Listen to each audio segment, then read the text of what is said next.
आज हमारे बीच में है राष्ट्रीय जनहित संघर्ष पार्टी के मोदनगर विधानसभा के प्रभारी श्री श्याम सिंह प्रेमी जी। श्याम सिंह प्रेमी जी, जरा ये बताइए कि जो शराब के ठेके कल खोले गए हैं, इससे जनता को लाभ होगा या नुकसान होगा? सबसे प्रथम तो मैं बाबा भीमराव अम्बेडकर के चरणों में नमन करता हूं और राष्ट्रीय जनहित संघर्ष पार्टी के पदाधिकारियों को जय भीम करता हूं। चौधरी साहब, ऐसा है कि शराब के ठेके जो खोले गए हैं, इसमें जनता को नुकसान है और सरकार को फायदा है। सरकार केवल अपने फायदे के लिए सोचती है, जनता के बारे में उसने ना सोचा है और ना सोचती।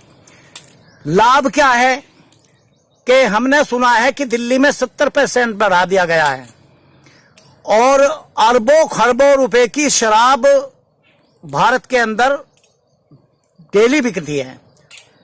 जो पौवा 5 रुपए का कीमत का होता है, उसे ये 70, 100, 150 रुपए का बेच रहे हैं। तो अदादुल दौलत जो है सरकार के पास पहुंचेगी, लेकिन जनता के घरों में तो विवाद हो जाएगा।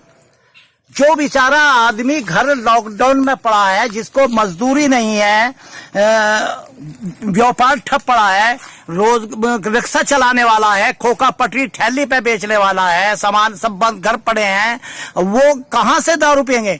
वो तो या तो किसी के घर में चोरी करेंगे या फिर किसी से उधार मांगेंगे। उधार मांग के वो दारू पीवेंगे, क्योंकि दारू की लत लगी हुई उन्हें, वो खुश हो गए। सरकार तो ये कह रही है कि शराब के ठेके खोलने से देश की अर्थव्यवस्था सुधरेगी, इसलिए ठेके खोले गए हैं। वो देश की कोई अर्थव्यवस्था नहीं सुधर रही, वो अपनी व्यवस्था सुधारने में लगे हुए। घर में उनके जो गरीब जनता है, उनके घर में कलेश होने के सिवा कोई काम नहीं है। वो घर में मजदूरी नहीं है, मजदूर मजदूरी करके नहीं आ रहा, उधार लेकर दारू आवेगा। घरवाली कहेगी बच्चों को आटा नहीं है, बच्चों को राशन नहीं है, बच्चों को कपड़े नहीं है, तो वो जो है वहां उनका विवाद शुरू हो जाएगा। इतना जरूर है कि घर घर में विवाद शुरू हो जाएगा। अभी केवल 1.5 महीना हुआ है लॉकडाउन हुए को, क्या सरकार की अर्थव्यवस्था चरमरा गई अब से पहले? जबकि हमारे पीएम साहब कहते थे कि हमारा देश विश्व गुरु बनने जा रहा है, और मेरे देखने में आ रहा कि विश्व गुरु तो क्या, ये तो विश्व चेला भी नहीं बन रहा। ऐसा लग रहा है जैसे कि भीख मांगने की नौबत आ गई है। हमारा प्रधानमंत्री खुद देश का राजा होते हुए, देश का प्रधानमंत्री होते हुए, सबके आगे कटोरा फैलाए हुए सबसे कह रहा कि चंदा दो, कोरोना वायरस फंड में दो, पीएम केयर फंड में दो। तो क्या वास्तव में सरकार की अर्थव्यवस्था खराब हो गई? चंदा सरकार के पास बहुत आ रहा है, लेकिन वो सरकार उस चंदे को दिखा नहीं रही जनता को। गोपनीय चंदा बहुत आ रहा है, चंदे की कमी नहीं है, और सरकार के पास भी पैसे की कमी नहीं है। लेकिन क्या है कि वो जो जनता को दिखा नहीं रहे, जनता को मारने के लिए वो बैठे हुए हैं। जनता जहां है, गरीब आदमी जहां है, उससे भी वो उसको नीचे पहुंचाना चाह रहा है।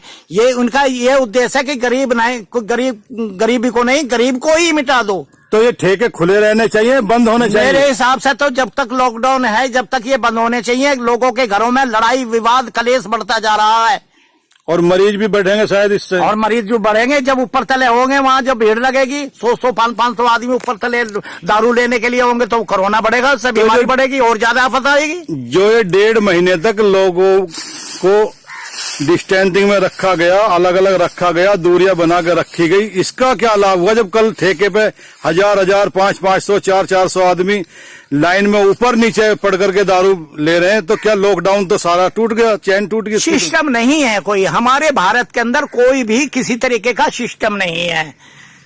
देखिएगा, स्कूल जो है बंद होने पर भी फीस के पैसे लोगों से प्राप्त किए जा रहे हैं।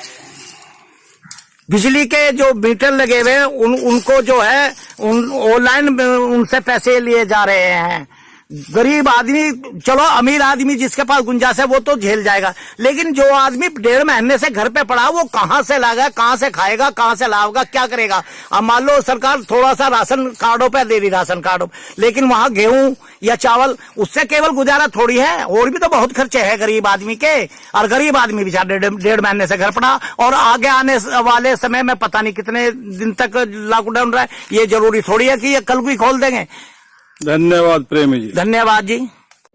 और नेशन न्यूज को सब्सक्राइब करें, लाइक करें, क्योंकि यही एक ऐसा चैनल है जो देश विदेश में बहुजनों की आवाज को प्रकाशित करे।